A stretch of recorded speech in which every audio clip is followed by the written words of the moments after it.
भारत में एक परंपरा रही है, किसी के ऊपर छोटा सा आरोप, बेबुनियाद आरोप भी लगा है तो नैतिकता का तकाजा दिखा देते हुए लोग अपने पद से इस्तीफा देते रहे। ऐसे व्यक्ति ने जिसने कहा कि मैं ईमानदारी, कट्टर ईमानदार हूं, ऐसा व्यक्ति नैतिकता का जो एक बुनियादी आधार है उसका कोई भी एक प्रदर्शन नहीं कर रहा है। ईमानदारी की जो किताब होती है ना, उसका पहला अध्याय नैतिकता पर आधारित होता है। क्या ये प्रैक्टिकली और लीगली पॉसिबल है, संभव है?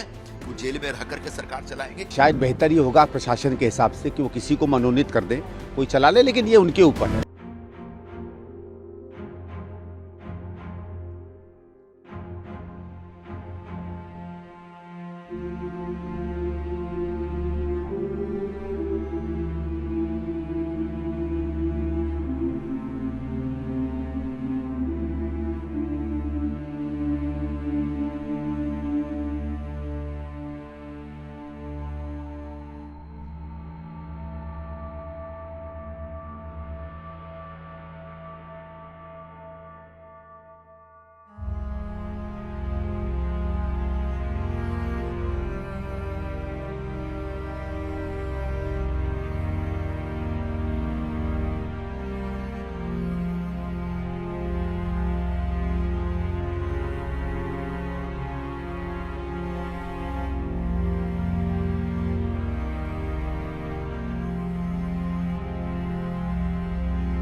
दिल्ली का शराब घोटाला दरअसल है क्या, इसके बारे में हम कुछ नहीं कह पाएंगे क्योंकि पूरा मामला अब चला गया अदालत में।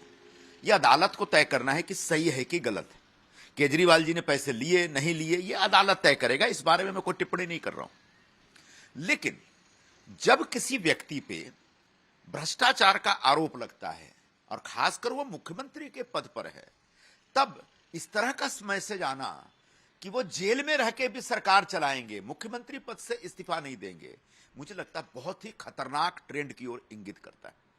भारत में एक परंपरा रही है, किसी के ऊपर छोटा सा आरोप, बेबुनियाद आरोप भी लगा है तो नैतिकता का तकाजा दिखा देते हुए लोग अपने पद से इस्तीफा देते रहे। और मैंने अपने ट्वीट में कई कहानियां बताई।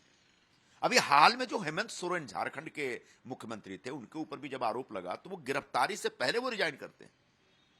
लेकिन आज जो ईमानदारी का हमको 2011 से लेकर 14 के बीच जबरदस्त पाठ पढ़ाया गया था जिनकी तरफ से, और हम लोग उस समय टेलीविजन पर इनके सारे आरोपों को बहुत बढ़िया से झेलते थे और परेशान हो जाते थे, ऐसे व्यक्ति ने जिसने कहा कि मैं ईमानदारी, कट्टर ईमानदार हूं, ऐसा व्यक्ति नैतिकता का जो एक बुनियादी आधार है उसका कोई भी एक प्रदर्शन नहीं कर रहा है।